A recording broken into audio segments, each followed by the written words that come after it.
예레미야 51장 15절부터 26절 보겠습니다. 우리 교재는 5791쪽. 우상을 의지하는 바벨론을 쳐서 보수하실 것을 예언하시는 내용이 나타납니다. 여기 중요한 내용이 또 나오죠. 바벨론을 멸망시키는 그 목적을 여기서 보여주고 있어요. 15절 보겠습니다. 여호와께서 그 권능으로 땅을 지으셨고 바벨론에 많은 군사들이 와서 바벨론을 멸망시킨다는 거죠. 왜 그런 일을 섭리하십니까? 라고 이렇게 질문을 하면 여호와께서 당신의 존재와 능력을 알려주시는 겁니다. 여호와께서 그 권능으로 땅을 지으셨고 그 지혜로 세계를 세우셨고 명철로 하늘을 펴셨으며 그가 목소리를 발하신즉 하늘에 많은 물이 생기나니 하늘에 물이 생긴다 그러죠. 윗물요.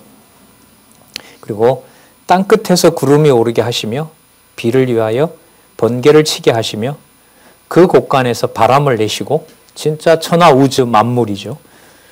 17절 사람마다 우준하고 무식하도다. 그러니까 사람이 알 수 없는 겁니다. 이런 하나님에 대해서. 금장색마다 그러니까 우상을 만드는 자들이죠. 자기가 만든 신상으로 인하여 수치를 당하나니 이는 그 부어 만든 우상이 거짓이고 그 속에 생기가 없다. 그 죽은 그 물건에 불과하다는 거죠. 죽어 있는 물건에 불과하다는 겁니다. 18절 그것들은 헛것이요 망령되이 만든 것인즉 그러니까 가짜라는 겁니다. 망령되이 만들었단 말은 가짜라는 거죠. 그 속에 생기가 망령되이 만든 것인즉 징벌하는 때에 멸망할 것이나 19절에 볼까요? 야곱의 분깃은 바로 여호와 하나님의 백성 되는 거죠. 여호와 하나님을 알게 되는 거죠. 이같이 아니하시니 그는 만물의 조성자요 이스라엘은 그 산업의 지파라. 그러니까 바벨론을 멸망시키는 목적이 우주 만물을 창조하신 여호와의 그 자녀가 바로 누구냐 하면 이스라엘이라는 사실을 알려주기 위한 거라는 겁니다. 그걸 이스라엘에게만 알려주는 것이 아니라 열방이 알려준다는 거죠. 그 열방도 그 여호와를 알게 된다는 것이 지금 약속입니다. 그래서 기록에 열방을 등장시켜서 그 열방의 여호와의 존재를 알게 하시는 것. 제국의 싸움을 제국끼리 하는 것이 아니라 여호와께서 주관해 가신다는 사실을 통해서 여호와 하나님의 존재를 알려주는 거죠. 그는 만물의 조성자요 이스라엘은 그 산업의 지파라. 바로 그분의 이름이 뭐냐면 만군의 여호와이시다라는 겁니다. 여러분 여기 15절부터요. 이 19절 있죠. 요 똑같은 내용이 앞에 나왔어요. 이게 10장 12절에서부터 16절까지 똑같이 나옵니다. 우리 주석에는 나와 있지는 않은데요. 메모하셔서 확인하는 것도 좀 의미가 있어요. 10장 12절부터 16절까지 이 15절부터 19절이 그대로 반복이 돼요. 제가 말씀드리려는 건 뭐냐면 그 10장의 내용이 바로 뭐냐면 뽑으심에 대한 예언을 하기 위해서 남쪽 유다가 반드시 멸망할 것이라는 내용을 말하면서 이걸 말씀하셨어요. 잘 들어보세요. 이제 이런 연구들이 앞으로 이 본문에 단단하게 기반을 두고 이제 성경 본문 내용들의 어떤 핵심적인 부분들을 이렇게 이제 막 오고 가는 거죠. 그러면서 여호와 하나님의 계시 중심의 언약 성취 섭리사를 이제 정리해 가면 이제 더 깊어지는 건데요. 그 10장 12절에서부터 16절은 이제 뽑으시기 위해서 반드시 남쪽 유다를 멸망시킨다는 내용을 강조하면서 얘기하신 거예요. 뭐라고 얘기하셨냐 하면 내가 권능으로 땅을 지었고 내가 지혜로 세계를 세웠고 명철로 하늘을 폈고 목소리로 내가 물을 만들었고 하늘 위에 번개로 비가 내리게 했고 그리고 사람마다 그 우상을 만드는 자가 아무리 그걸 만들어봤자 헛것이다. 우주 만물의 창조주는 나다. 자 보세요. 그러므로 이 남쪽 유다를 내가 멸망시킬 것이다 이거예요. 근데 지금은 이런 분이 여호와이시고 우상은 모두 헛것이므로 우상을 섬기는 바벨론을 멸망시켜서 내 지파인 유다에게 내가 바로 그분이라는 사실을 다시 회복해 주겠다. 그러니까 어떤 내용이에요? 똑같은 내용인데 강조하려고 하는 맥락에 따라서 의미가 다른 거예요. 어디서 이게 나오죠? 그게 바로 여러분 열왕기와 역대기예요. 열왕기에 나타난 똑같은 이스라엘의 역사는 여호와께서, 자 여기 걸 좀 쓰면, 우주 만물을 당신의 권능과 지혜로 지으신 여호와께서 이탈 왕조를 멸망할 수밖에 없도록 섭리하시는 거고요. 똑같이요. 이 바로 권능과 지혜와 명철이 충만하신 바로 우주 만물의 통치자인 여호와께서 아담에게 약속하신 대로 다윗 왕조를 반드시 보호하시겠다. 이렇게 되는 거예요. 그러니까 동일한 전제를 어떤 방향으로 쓰게 될지, 그러니까 멸망의 조건으로 쓰시는 건지, 멸망시키는 능력을 보여주기 위한 것인지, 그 다음에 회복하기 위한 증거로 쓰는지, 그걸 여호와께서 결정해요. 그래서 이렇게 말하면 안 되는 거죠. 이 내용을 앞에 나왔으니까 지금 나오는 거 내가 이미 알고 있다. 이런 말이 통하지 않는 거예요. 진짜 예수께서 말씀하시는 대로 일용할 양식이다는 것이 정확한 표현이겠죠. 이제 그렇다면 20장부터 20절부터 더 강조가 되겠죠. 내가 그렇게 너희들을 멸망시킬 건데 내가 마찬가지로 그런 내가 너희들을 싸매주겠다는 내용이잖아요.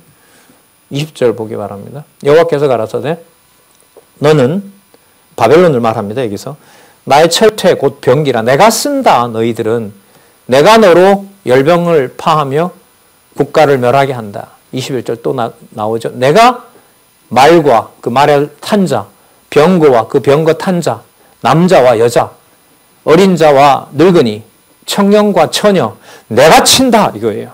23절 우상끼리 싸움이 아니다. 내가 하는 것이다 그걸.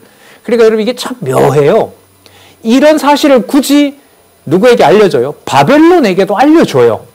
그러니까 바벨론에게 여호와라는 신을 알려준단 말이에요. 망하게 하면서 23절에 목자와 양떼도 내가 부수고요. 농부가 데리고 다니는 그 멍에를 맨 소, 그 방백들, 두령들, 그 전부 내가 부수는 것이다. 24절에 보면 그들이, 이건 갈대아 사람들이죠. 너희 목전은 야곱의 백성들을 말하는 겁니다. 그들이 야곱의 백성들의 목전에서 시온에서 모든 낙을 행한 대로 내가 바벨론과 갈대아 모든 거민에게 그대로 갚아줄 것이다. 25절 나 여호와가 말하노라 온 세계를 멸한 멸망의 사나, 이게 바벨론이겠죠? 나는 뭐 내가 이렇게 되겠네요. 내가 너 대적이다. 내가 하는 일이고 우주 만물, 천지 만물을 만드신 창조주, 바로 그 주관자, 그리고 어떤 형상으로도 흉내낼 수 없는 바로 그 여호와가 바로 너희들의 대적이다. 나의 손을 너희 위에 펴서 너를 바위에서 굴리고 너로 불탄 산이 되게 할 것이라. 그래서 26절에 보면 사람이 내게서 진모퉁이 돌이나 기초돌을 취하지 아니할 것이다. 못할 것이다. 왜냐하면 너는 영영의 황무지가 될 것이기 때문이다.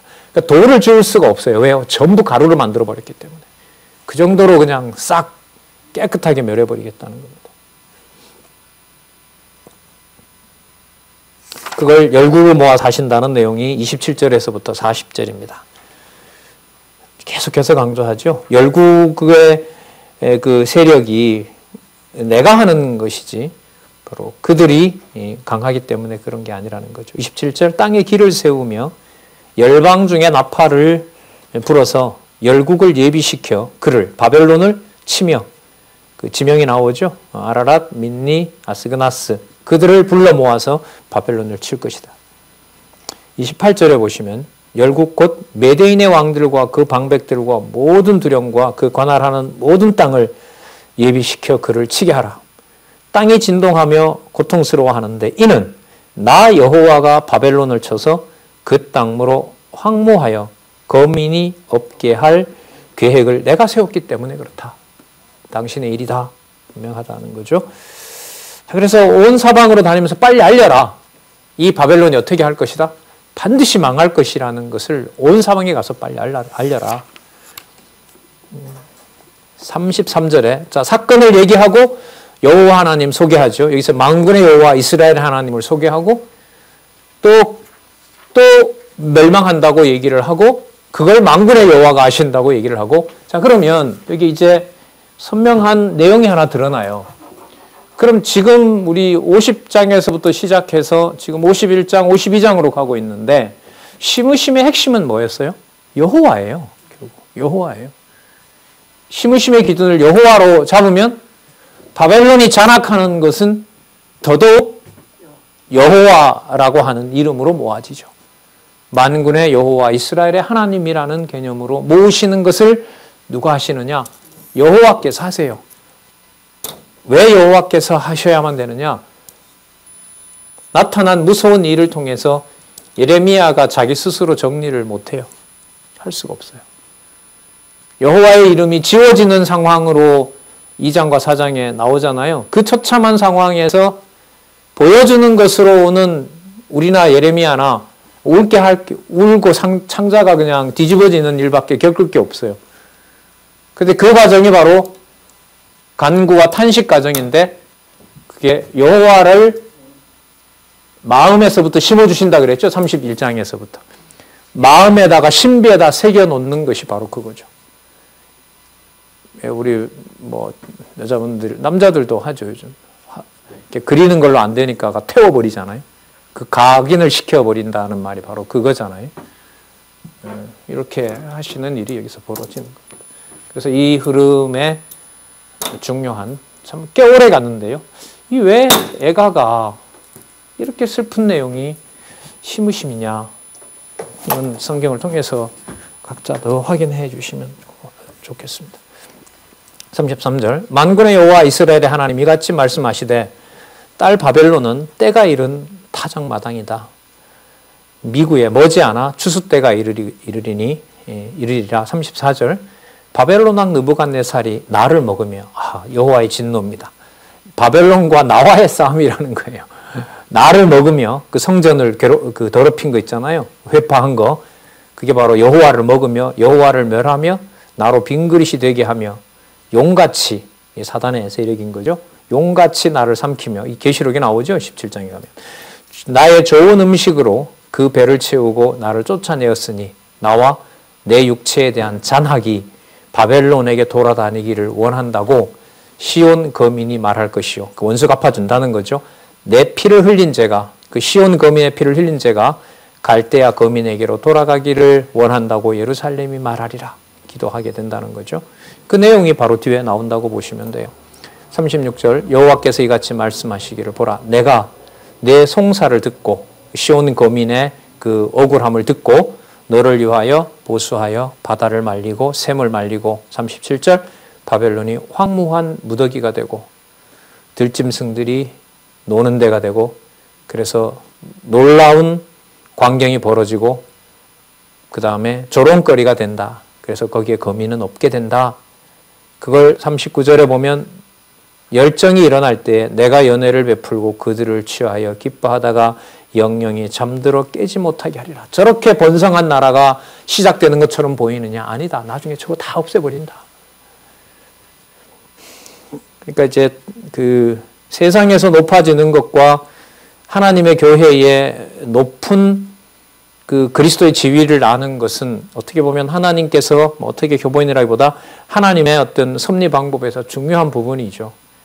그 세상적으로 세상에서 말하는 어떤 부와 명성 속에 취하게 해버리면 거기서 여호와께서 잡아주지 아니하시면 하나님의 교회는 수단으로 그야말로 우상보다 더한 하나의 도구가 되어버리는 거죠. 진리의 말씀을 도구로 만들어버리는 무서운 일들인 거죠. 뻔히 진리가 코앞에 있는데도 그걸 이제 자기 욕심대로 쓰도록 해버리면 그게 야고보서에 나타난 세속주의가 그거죠. 40절 볼까요? 내가 그들을 끌어내려서 어린 양과 수양과 수염소가 도살장으로 가는 것 같게 하리라. 반드시 멸망시킨다 내가. 자, 그래서 여러분 51장 41절에서부터 53절은요. 아직 이 바벨론이 지금 이제 시작하거든요. 그런데 이제 예언으로 보면 이미 다 이루어진 거예요. 그래서 여기 내용들은 주로 완료형으로 써요. 그러니까 70년 후에 다 뭐한다? 이미 끝장이 난 것으로 써요. 그러니까 이제 잡혀간 유대인들에게 바벨론은 이미 망하고 자기네들은 돌아온 걸로 약속해 주세요. 그걸 70년에 가서 이제 이루어 주시는, 70년 후에 가서 이루어 주시는 거죠. 그 하나님께서 모든 것을 이루어 주시고 앞으로 자기 백성을 반드시 보호하신다는 약속을 확정시켜 주는데 눈앞에 보이는 것은 바벨론이 점점 더 잔악해지는 거예요. 그러니까 이 믿음을, 그 상황에서 믿음을 여호와께서 주신다고 해야지 그걸 어떻게 우리가 좀 관리하고 우리가 뭔가 좀 체크를 해야 되고 이건 도저히 불가능한 거란 말이죠. 그리고 이게 어떤 정보를 일정 부분 가지고 있다고 해서 그것이 어떤 자기 근원이 되고 여호와를 아는 뭔가 조건이 된 것처럼 교만을 떨거나 거만한다는 것도 진짜 무서운 거죠. 이 강론을 하다 보면 참 많은 걸 겪는데요. 참 어떤 날은 그냥 입 닫고 그냥 같이 성경을 누군가 틀어주고 읽으면 참 좋겠다 이런 날이 꽤 많아요. 이걸 지금 안다고 앞서서 이렇게 뭔가 정리해서 물론 이제 이 교재 안내를 통해서 또 이렇게 하는 거지만은요. 그걸 이렇게 안내를 한다는 것이 진짜 마음에 하기 싫다. 이건 좀 더 듣고 싶다. 이런 생각이 들 때가 참 많아요. 어쨌든 예레미야 마지막과 또 예레미야 애가까지 가는 이 과정에서 공부하는 어떤 근본 태도라 그럴까요? 그걸 자꾸 생각을 하게 됩니다. 41절 볼까요? 슬프다. 세상이 바벨론입니다. 세상이 함락되었도다. 온 세상에 칭찬받는 성이 빼앗겼도다. 슬프다. 바벨론이 열방 중에 황폐하였도다. 70년 후에나 망할 나라가 이미 뭐 했다는 거예요? 망했다는. 여러분 이 세상이라는 건 이게 은어거든요. 비밀스럽게 하는 거예요. 여러분 이런 거예요. 아주 우리 동네 못된 부자가 살고 아주 사람들에게 전부 손가락질 받는 아주 나쁜 인간이 있었어요. 근데 우리 얘기할 때 그 사람이라 안 하고요. 야, 그거 망했대. 이렇게 하면 다 알아요. 그 동네 사람이 다 아는 거잖아요. 야, 그거 망했다더라. 야, 그거 죽었대. 이런 의미인 거예요. 왜 대놓고 얘기를 하다가는 또 보복이 있을지 모르니까. 보복이 있을지 모르니까. 보복 당할지 모르니까 그냥 그 말을 드러내진 않지만 누구나 다 알고 있는 야, 그거 망했다더라. 뭐 이렇게 그런 의미의 새싹인 거죠. 왜냐하면 지금 이 나라가 아직 안 망했거든요. 이제 강해질 텐데. 근데 그 나라를 이미 망했다. 하나님께서 망해버리게 했다. 자, 42절. 바벨론의 바다가 넘친다고 얘기를 하고요. 44절에 계속 강조됩니다. 내가 배를, 바벨론 우상이죠. 바벨론에서 보라고 그 삼킨 것을 그 입에서 끌어내리니 열방이 다시는 그에게로 흘러가지 않겠고 바벨론 성벽은 무너진다. 자, 그러므로 45절에 보면 내 백성들아 이제 여호와의 진노에서 스스로 구원하라는 말은 자신의 영혼을 돌아보라는 거죠. 돌아오게 할 것이기 때문에 너희 마음을 두렵게 말고 이 땅에 들리는 풍설을 인하여 두려워 말라. 소문은 이제도 있었고 과거도 있었고 있었다. 그거 실제로 안 이루어진다. 분명한 사실은 내가 너희들을 돌아오게 하는 것이다. 47절. 자, 그러므로 보라 날이 이르리니 내가 바벨론의 조각한 신상들을 다 부숴버린다. 온 땅에 치욕을 당한다. 바벨론 온 땅이. 그리고 곳곳에 죽은 자들이 뒹굴게 될 것이고 하늘과 땅과 그 중에 모든 것이 바벨론에 인하여 기뻐했는데 바벨론을 무너뜨려 버렸기 때문에 모든 나라가 경악하게 된다. 그것이 바로 너희들이 돌아갈 징조다 이거죠. 그러면 짐 싸서 돌아갈 준비를 해라. 50절. 칼을 면한 자들이여 서지 말라. 행하라. 그러니까 행군하라 이 말인 거죠. 그러니까 보호해준 이스라엘 백성들에게 살아남게 되면 챙겨서 이제 유다로 귀환하도록 해라. 그 약속까지 다 해주시는 겁니다. 그러면서 50절 중간에 보면 원방에서 여호와를 생각하며 어디에 가 있든지 여호와를 생각하고 예루살렘으로 너희 마음을 돌아. 51절 이방인이 여호와의 집 성소에 들어감으로 우리가 비난을 들으며 수치를 당하며 부끄러움이 얼굴에 덮였느니라. 이방인이 와서 예루살렘 성전을 불태울 때 너희들이 얼마나 치욕스러워했느냐 내가 그 마음을 안다는 거죠. 근데 이제 그 시기가 끝났으니까 돌아가서 이제 너희들에게 줄 것이다. 그러니까 예루살렘으로 돌아갈 준비를 해라. 그렇잖아요, 여러분. 지금 이게 51장이잖아요. 그러면 돌아가는군 여기서 끝내도 되잖아요. 얼마든지. 이게 왜 또 나오냐는 거예요, 바벨론 장악성이. 그럼 이것은 뭐에 대한 얘기인가요? 바벨론이 반드시 멸망할 것에 대한 내용이 돼야 되는 거예요, 이건. 근데 이 내용을 우리가 쉽게 정리해 갈 수가 없어요. 인간 정리를 못 합니다. 이게 성경의 구조예요.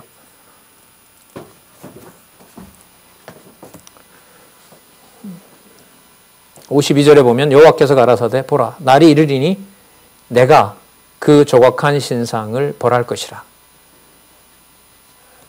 벌을 받아 상함을 입은 자들이 그 땅에 신음하게 된다. 그러니까 바벨론에 시체가 나둥글고 신음하는 자들이 있게 된다. 그걸 내가 너희들 돌아가는 신호로 보여줄 것이다.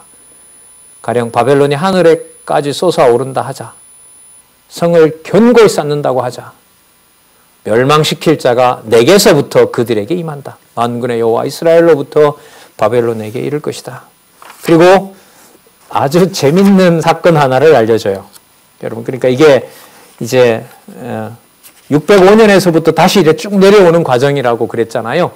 그 남쪽 유다의 남쪽 유다의 마지막 왕이 여러분 아시죠? 시드기야 왕이에요. 근데 시드기야 왕이 자기가 처음에 이제 왕이 될 때 2차 침략이 이제 끝나고요. 3차 침략 전에 자기가 왕이 됐을 때는 한 11년 이 사람이 통치하는데 바벨론과의 관계가 괜찮았어요. 그래서 지금 여기 55장 이후에 보면 바벨론 왕을 만나러 갑니다. 왜 만나러 갔는지는 나오진 않아요. 하지만 바벨론에 가게 돼요. 왜? 여호와께서 그 바벨론에 보내는 이유가 다른 데 있는 것이 아니라 바벨론이 멸망하기 때문에 그 붙잡혀간 포로 생활을 견디도록 하고 정한 기한이 되면 돌아와서 여호와 하나님을 다시 섬기게 된다는 사실을 알려주려는 거기 때문에 무슨 뭐 화친을 맺으러 갔고 막 이런 건 별로 중요한 게 아닌 거예요. 어쨌든 가는데 누구를 데리고 가냐 하면 예레미야가 자기의 시종 하나를 붙여요. 그런데 그 시종을 붙이면서 그 사람의 시종장인데 스라야라는 사람이에요. 스라야라는 사람을 보내는데 그 사람 손에다가 여호와께서 어떻게 하냐면 글을 하나 줘요. 그 글의 기록 내용이 뭐냐 하면 그러니까 보세요. 바벨론이 남쪽 유다를 완전히 멸망하기도 전인데 거의 70년 전인데 망하기 70년 전인데 그 스라야라는 사람에게 여호와께서 예레미야로 해서 글을 써서 줘요. 그리고 그 글을 가서 읽으라고 그래요. 그 내용이 바로 뭐냐면 바벨론은 앞으로 반드시 망한다는 거예요. 그 시작하지도 않는 나라가 이미 망했다는 것을 남쪽 유다에게 알려줘요. 이게 여러분 여호와의 자비성이에요. 이게 신실하심이라고요. 그러니까 여러분 말씀을 듣게 하시고 듣지 않게 하시고는 신약 교회 시대에는 가장 중요한 부분이에요. 그러니까 때를 얻든지 못 얻든지 우리의 어떤 가진 모든 관심과 총력은 모든 기구들 어떤 뭐 건물, 재산 모든 것들이 바로 진리를 전하는 일에 쓰게 하시면 가장 아름다운 일이 벌어지는 거예요. 그걸 놓고 이제 인간적인 어떤 쟁투가 벌어지게 되면 하나님께서 그야말로 한번 크게 이제 진노하시는 상황이 벌어지는 거죠. 자, 그리고 그 글을 읽어요. 바벨론에 가서 얼마나 겁나겠어요. 그런데 여호와께서 시킨 일이니까요. 가서 읽고 예레미야가 이제 그 스라에게 알려주죠. 읽은 다음에 그걸 유브라데 강물에다 던져라. 그러면서 저렇게 그 읽었던 내용이 물에 빠지는 것처럼 바벨론도 강물 속에 빠지는 것처럼 강물에 덮여서 바로 바벨론도 망하게 된다고 알려줘라. 그게 51장 내용이에요. 그래서 여기서 이걸 맞춰도 돼요. 아, 이렇게 해서 70년 후에 돌아오는구나. 그래서 심으시는 거구나. 그럼 되잖아요. 이 내용은 뭐예요, 그럼? 이 내용은 바벨론의 장악함이 왜 나와야 되고 애가 내용에 이 탄식이 왜 나와야 되냐는 거죠. 그 모든 일을 누가 하신다? 여호와께서 하시고 그 여호와에 대한 의존도 맘만 먹는다고 될 일이 아니다. 그게 도저히 심으심에 대한 모든 심으심에 대한 어떤 것도 여호와 하나님의 능력으로 하지 않으면 안 된다. 진짜 절실하게 그 마음판에다가 고통스럽게 한자 한자 새겨주시는 거죠. 그게 여러분 심으심의 맥락에 있는 예레미야의 갑니다. 이 부분은 앞으로 우리 내에서도 더 많은 심도 있는 연구를 통해서 구조적인 어떤 진리로 확증하는 일이 좀 필요하다고 봐요. 자, 그래서 설명을 전체적으로 드렸으니까요. 꼭 필요한 부분들 제가 좀 찾아서 읽어볼게요. 55절, 이는 여호와께서 바벨론을 황폐케 하사 그 떠드는 소리를 끊으심이로다. 56절에 보시면요. 끝부분에 여호와는 보복의 하나님이시니 반드시 보응하시리로다. 57절 보세요. 만군의 여호와라 일컫는 왕이 이같이 말씀하시되 내가 그 방백들과 박사들과 감독들과 바벨론의 관장들과 용사들로 취하게 하리니 그들이 영영이 자고 깨지 못하리라. 이분이 바로 만군의 여호와 이스라엘의 하나님이시라는 겁니다. 아까 말씀드렸던 사건이 59절부터 나오죠. 유다왕 시드기야 4년에 이게 여러분 기록에 보면 거의 동의하는 내용인데요. 594년입니다. 그러니까 여러분 이제 594년이니까 586년까지 만약에 된다면 그래도 꽤 많은 시간이 남은 거죠. 그러니까 그 한 7, 8년 전에 간 거예요. 스라야라는 사람이 있었죠. 그리고 59절 끝에 보면 그 스라야는 시종장이었다는 거죠. 시종장은 뭐냐면요. 물론 이제 예레미야도 알고 있는 사람인데 시종장은 왕의 잠자리를 봐주는 사람이에요. 그러니까 꼭 따라다녀야 돼요. 그러니까 왕이 편안하게 잘 수 있도록 해야 되니까 그 외에 느헤미야가 바로 페르시아 제국의 술 맡은 관원이었죠. 그 왕이 마시는 술을 술 관원장이었죠. 너무너무 중요하잖아요. 누가 독을 타면 안 되니까. 그렇게 이제 시종을 드는 자 중에 이 사람은 근데 반드시 가야 되는 사람인데 예레미야가 60절에 보면 바벨론에 임할 모든 재앙 곧 바벨론에 대하여 기록한 모든 말씀을 한 책에 기록을 하고 스라야에게 알려줍니다. 가서 이걸 읽고 61절 끝에 보세요. 이 모든 말씀을 읽고 그리고 62절에 보면 여호와께서 이걸 반드시 이루시는데 바벨론이 망하게 된다고 꼭 얘기를 해라. 그리고 63절 너는 이 책 읽기를 다 한 후에 책에 돌을 메어 유브라데 하수 속에 던지며 말하기를 바벨론이 나의 재앙 내 이름을 인하여 이같이 침륜하고 물속에 가라앉게 되고 다시 일어나지 못하리니 그들을 폐쇄하리라 하라 하니라.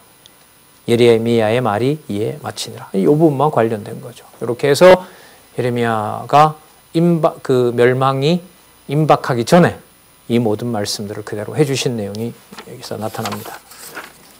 자, 그래서 70년 후에 돌아왔더라 이러면 돼요. 자, 그런데 침륜, 물에 가라앉는 두루마리처럼 바벨론의 멸망을 시작해야 되는데 그럼 이제 모든 약속이 이루어져야 되잖아요.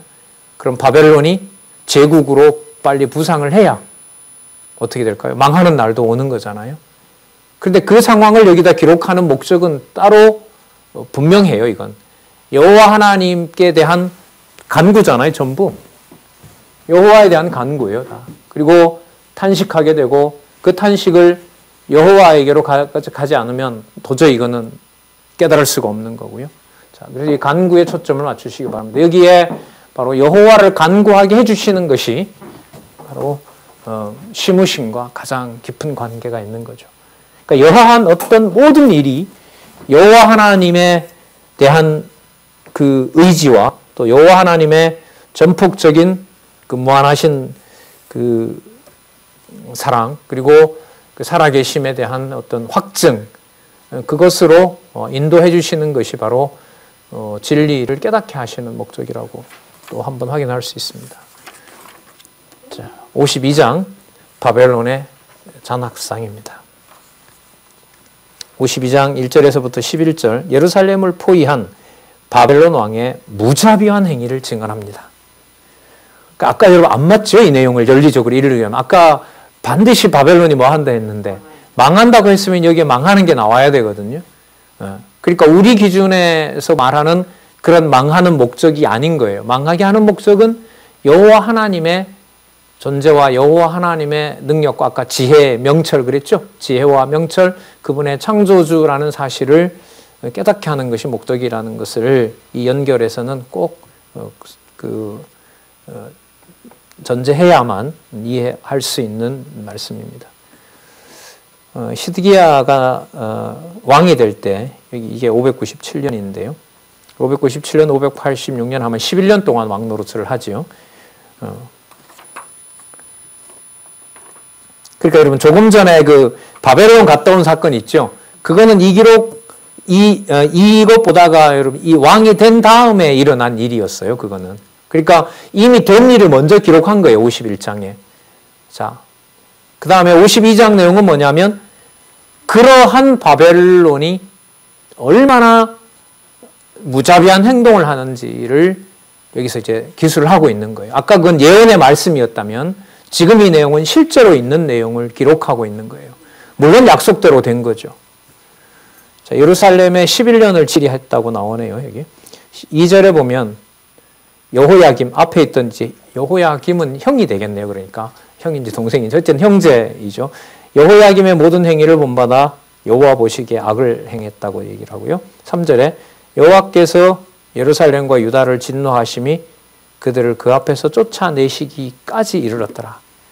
시드기야가 바벨론 왕을 배반하며 시드기야가 9년 10월 10일에 바벨론 왕 느부갓네살이 그 모든 군대를 거느리고 예루살렘을 치러 올라와서 그 성에 대하여 진을 치고 사면으로 흉벽을 쌓으며, 이게 전부 다 약속되었던 거예요. 토성을 쌓는다고 했잖아요. 성이 시드기야 왕 11년까지 에워싸였더니, 그래서 여러분 이때가 586년이고요. 아까 에워싼 기간으로 보면 9년 10월 10일이라고 했으니까 1년 6개월, 18개월 동안 굶겨 죽이는 작전을 바벨론이 펼칩니다. 잔혹한 행동이 시작이 되는 거죠. 6절에 보면 참고로요. 지금 이 52장 내용은요. 이미 우리가 살펴봤던 내용에서는요. 39장에 가면 거의 똑같은 내용이 이미 나왔어요. 그러니까 함락할 때 내용들이 39장에 나왔어요. 이미. 그래서 제가 시므심에 대한 내용에는 605년에서부터 망할 때까지 2번 나온다고 얘기를 했죠. 문법적이고 역사적인 해석에 좀 참조할 필요가 있어요. 그러니까 왜 2번이나 얘기를 하느냐. 시므심이면 왜 51장에서 마치지 않고 또 다른 내용이 이어지느냐. 이게 전부 성경의 어떤 구조가 여호와 계시 중심이 아니면 이해할 수 없다는 것을 강조하기 위해서 말씀을 드렸던 거예요. 그러니까 진짜 꼼꼼하게 여러분들이 읽으시고 그 강론집에서 왜 이런 구조를 잡고 최소화할 수 있는 그 말씀의 전달 방법이 바로 이 성경 강론 전집의 기록 방식이구나. 거기까지 여러분들이 확인을 할 수 있었으면 좋겠습니다. 자, 성이 시드기야 왕 11년까지 에워싸였더니 그 4월 9일에 성중에 기근이 심하여 굶겨 죽이는 작전을 폈으니까요. 그게 얼마나 참혹한지는 예레미야 애가에 나옵니다. 기근이 심하여 그 땅 백성의 식물이 없어져 버렸어요. 이게 애가의 배경이 되죠. 그리고 성읍을 에워쌌고 성벽을 깨트리니까 시드기야가 도망을 가다가 잡혔고요. 8절에 갈대아인의 군대가 시드기야 왕을 쫓아가서 평지에서 따라잡으니까 거기 있던 군대들이 다 왕을 버리고 도망을 가버렸어요. 9절에 그들이 왕을 잡아가지고 하맛 땅 림나에 있는 바벨론 왕에게로 끌고 가매 그를 심문하니라. 바벨론 왕이 시드기야의 아들들을 그의 목전에서 죽이고 39장 16절에 나왔습니다. 이게 다. 이런 사건이 왜 2번 반복되는지 구조 공부에서 매우 중요하다고 저는 생각을 합니다. 다 확증을 해 놔야 될 부분이라고 저는 생각을 해요. 이런 특별한 이런 부분의 어떤 글이나 논문을 통해서요. 또 림나에서 유다의 모든 방백들을 죽이며 시디기야의 두 눈을 빼고 사슬로 결박하여 바벨론으로 끌어다가 그 죽는 날까지 오게 두었더라. 이게 무슨 과정이에요? 심으시는 과정이에요. 이게 이해가 되겠어요? 이걸? 이 부분만 가지고는 설명을 할 수가 없습니다.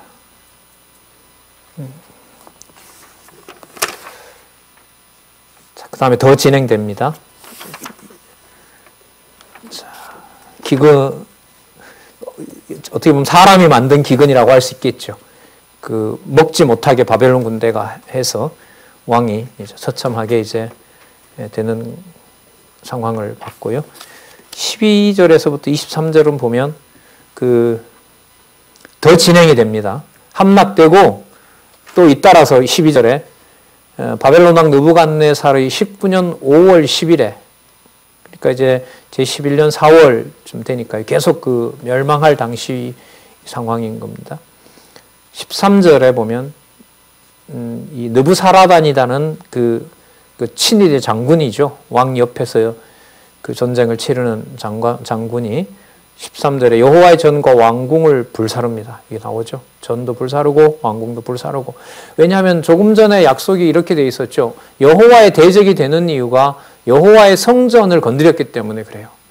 그게 보수의 여호와께서 대적이 바벨론의 대적이 여호와께서 바벨론의 적수가 된다는 거, 그 바벨론을 반드시 원수 갚는 분이 여호와라는 사실을 강조한 이유가 바로 성전과 왕궁을 특히 성전을 불살랐기 때문이라고 나왔죠. 앞에 예루살렘의 모든 집을 귀인의 집까지 불살라 버렸습니다. 그리고 15절에 보면 성벽도 다 헐었고요. 15절에는 가난한 자들과 항복한 자들을 사로잡아 가고요. 16절에 보면 비천한 자들, 포도원 관리자들, 농부만 남겼습니다. 그리고 17절에 보면 여호와 전에 붙어있던 모든 그 놋, 그 다음에 철, 전부 다 거둬버려요. 어마어마한 양이겠죠. 그걸 전부 이제 바벨론으로 옮겨놓아요. 그리고 이렇게 옮겨놓는 것을 땅이 안식하고 70년 후에 와서 다시 짓는다고 우리는 이미 알고 있어요. 그러나 현상적으로는 이게 바로 뭐냐면 바벨론이 잔악하다는 것을 알려주는 겁니다. 그 과정이 바로 시므심이고 시므심의 핵심은 돌아와서 성전을 복원하는 것이 아니라 이 예레미야 애가에 나오는 여호와여 어찌하여 이렇게 하십니까? 여호와께서 해주셔야 됩니다. 여호와의 백성입니다. 계속해서 여호와라는 개념이 바로 시므심의 주제라는 사실을 여기서 또 한번 확인합니다. 23절 끝에 보면 성류는 도합이 100이었더라. 그러니까 예루살렘 성이 불살랐고 남아있던 철들은 전부 바벨론으로 옮기는 거죠. 이건 물론 레위기의 약속이 이루어진 겁니다. 5808에 수정을 하나 하고 가겠습니다. 거기 보면 예레미야, 그렇죠. 27장, 21절에서부터 22장 수정이라기보다가요. 이 내용은 여러분 레위기 26장에 참조하시면 됩니다. 그러니까 26장에 보면 성전이 멸망한다고 했는데 어떤 방식으로 구체적으로 성전이 멸망했는지가 52장 여러분 여기에서 12장에서부터 23절에 나오는 거예요. 자, 그걸 여러분 추가로 확인하시기 바랍니다. 자, 볼까요? 52장 24절에서부터 34절 유다 백성을 바벨론 군대의 손에 붙이신 후 유다 백성이 사로잡힌 사실과 자, 여호야긴, 여호야김의 아들이죠. 2차 침략 때 잡혀간 여호야김이 바벨론의 보호를 받아요. 바벨론 왕과 같이 겸상을 합니다. 참 놀라운 일이 벌어지죠. 자, 그럼 한번 볼까요? 이렇게 잔악하게 당했는데, 잔악하게 멸망했는데 잡혀간 여호야긴이 바벨론 왕의 급에서 존경을 받아요. 그럼 요렇게만 보더라도 이게 뭐와 연관이 되죠? 시무심하고 연관이 되죠. 그러니까 참 아슬아슬한 거예요. 그러니까 이 위의 제목이 여호와 계시를 설명해 주는데 진짜 짠내를 잘하고 있는 개념이냐? 그걸 확인하려고 하면 많은 긴장하는 거죠. 내용에 보면 그럴 여지가 없는 것 같은데, 그런데 52장 끝에까지 가면 무슨 과정으로 가고 있어요? 시무심으로 가고 있어요. 그러면 여기서 이제 어떤 설명을 할 수 있냐면, 바벨론에 잡혀간 왕 신세는 분명히 포로죠. 그런데 죽이질 않고 살려서 바벨론에서 보호를 해 주시죠. 그러니까 일어난 상황은 처참한데 생명을 유지하게 해서 70년 후에 돌아올 준비를 여호와께서 하고 계신 거죠. 그런 의미에서 그걸 뭐라고 할 수 있어요? 시무심이라고 할 수 있어요. 그러니까 우리의 어떤 이해식으로 이렇게 쉽게 납득을 할 수 있는 그런 시무심의 내용, 방식이 아닌 거예요, 이 구조가. 자, 그러니까 이 본문을 연결해 가야 되는 필연성이 있는 거죠. 볼까요? 예루살렘에 남아있는 자들을 찾아서 다 죽여요.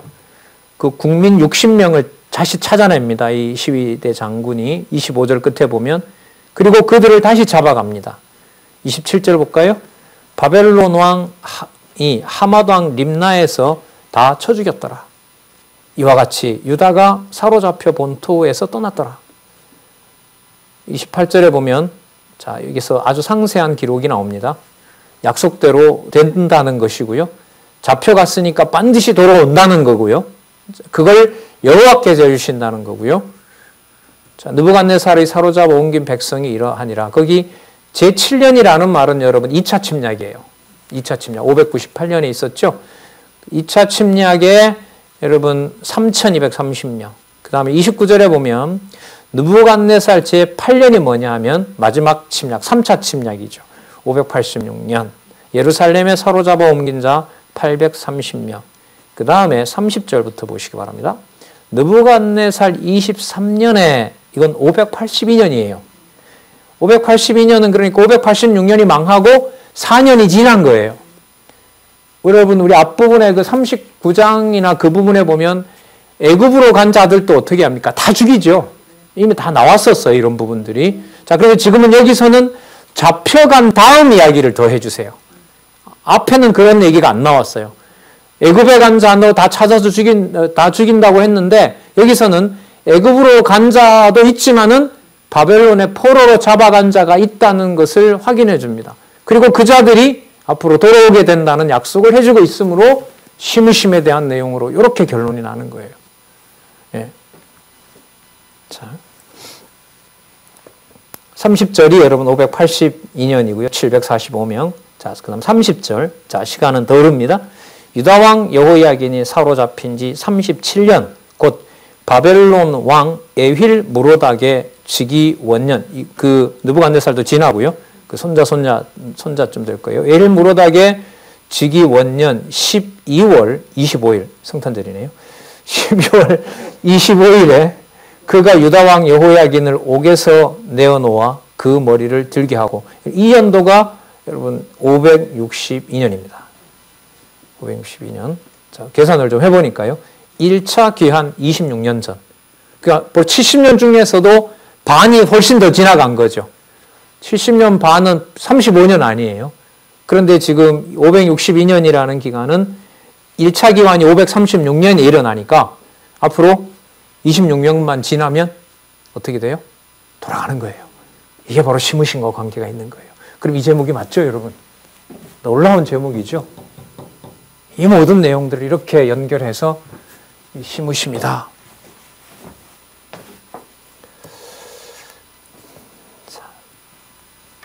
32절, 그에게 선히 말하고 그의 위를, 왕이겠죠? 그와 함께 바벨론에 있는 왕들의 위보다 높이고, 포로로 된 왕이니까요. 나중에 뭐 와서 또 왕되고 이런 건 아니에요.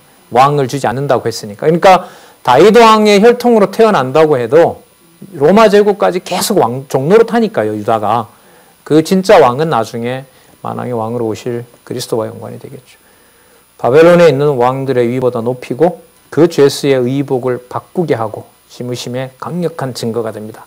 그 일평생에 항상 왕의 앞에서 먹게 하였으며, 여러분 이 사이에 여러분들 아시는 대로 바벨론이 총리가 되어 있죠.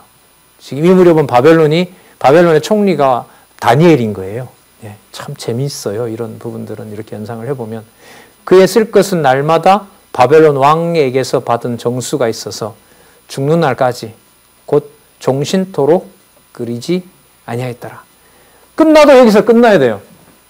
잔악했지만 뭐가 있다? 보호해 주신다. 이러면 되잖아요. 맞죠? 네. 그러면 예레미야 예가는 안 나와도 좋죠.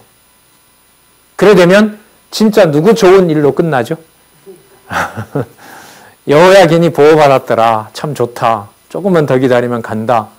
그걸 그렇게 빠져갈까 봐 마지막에 예가 내용이 들어가서 언약 성취에 대한 간구를 통해서 절박한 상황을 바로 여호와 하나님 의지하게 하는 걸로 연결이 되는 거예요. 아셨어요? 포로로 잡혀간 왕의 신세를 통해서 여호와 하나님의 모든 성취해 가시는 섭리를 간구하면서 여호와께로 돌아오는 일이 바로 심으심에 대한 내용이다. 자, 그래서 좀 바로 가도록 하겠습니다. 5812페이지에 보시면 언약 성취 간구, 이 내용들은 원수 갚아주십시오. 여호와께서 갚아주셔야 됩니다. 그리고 왜 갚아주셔야 되냐면 지금 이렇습니다. 지금 이런 상황입니다. 감당할 수 없는 순환 속에 있습니다. 이런 상황이기 때문에 여호와 하나님께서 반드시 심판해 주셔야 됩니다. 그리고 이게 회복 나오죠.